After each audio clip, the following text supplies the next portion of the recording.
This is #Africa. Now, for farmers in Lake Victoria in Kenya, water hyacinth has become a constant nuisance, but now they are using it to their advantage by turning water weed into plant feed.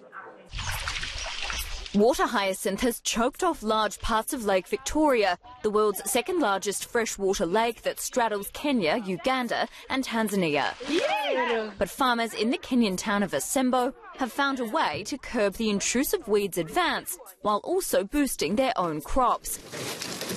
They're turning it into fertiliser, chucking the hyacinth in a pit with other farm waste and wood ash. Farmer Alex Ochieng says the hyacinth compost helps suppress weeds on his farm. It is abundant in the lake. When you harvest it, you can spread it on the farm with a thickness like 1 inch. Then it will suppress the weed, so there will be no weed coming from the soil. Governments have had little success in eradicating the weed. It now covers parts of the lake's surface like a carpet, cutting off communities from vital fishing grounds. As well as tackling that problem, the compost solution also helps with another. Farmers are being encouraged to avoid synthetic fertilisers in a bid to improve the quality of their soils. Soil degradation affects about 180 million people in sub-Saharan Africa alone, costing them around $68 billion per year, according to a report by Agriculture for Impact.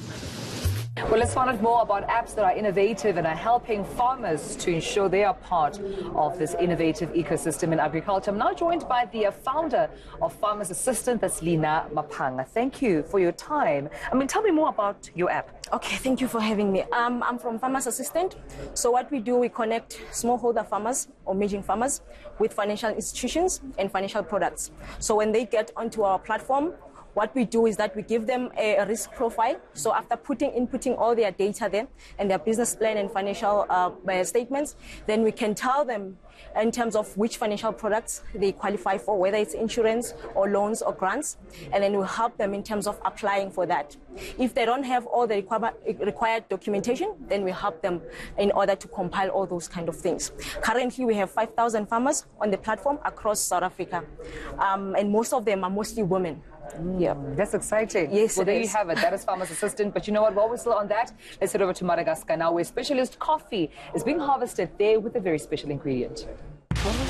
In the rich volcanic soil of Madagascar's Itas province grows a coffee that's coveted by bats and humans alike.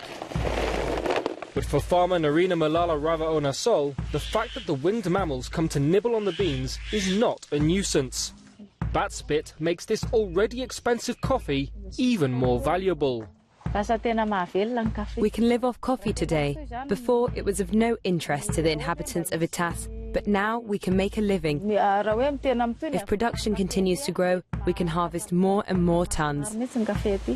Farmers around the world are turning to premium and rare beans to shore up their incomes, amid a global glut in more run-of-the-mill coffee that has driven down prices. Here they grow Bourbon Pointu beans, which sell for $101 per pound, more than 50 times the price of commodity-grade coffee. But when wild bats chew on the beans, a reaction between their digestive fluids and the outside air results in coffee with a uniquely smooth flavour, according to customers. And that sends the price even higher. Animal involvement in coffee production is not new. Southeast Asia's Kopi Luwak coffee comes from beans salvaged from civet cat excrement. Thailand has elephant dung coffee, and there's a Costa Rican bat coffee. But this may be the first time such coffee is being commercially produced in Africa, according to one specialist buyer. It's the brainchild of farmer Jacques Ramallah. 2 years ago, he introduced the beans to the area, and after seeing bats nibbling on them, he now wants to focus on the premium product. Next year, we will ask farmers to focus only on the coffee chewed by bats. This means the farmers will harvest only the mature seeds, and that will improve the quality of our harvest.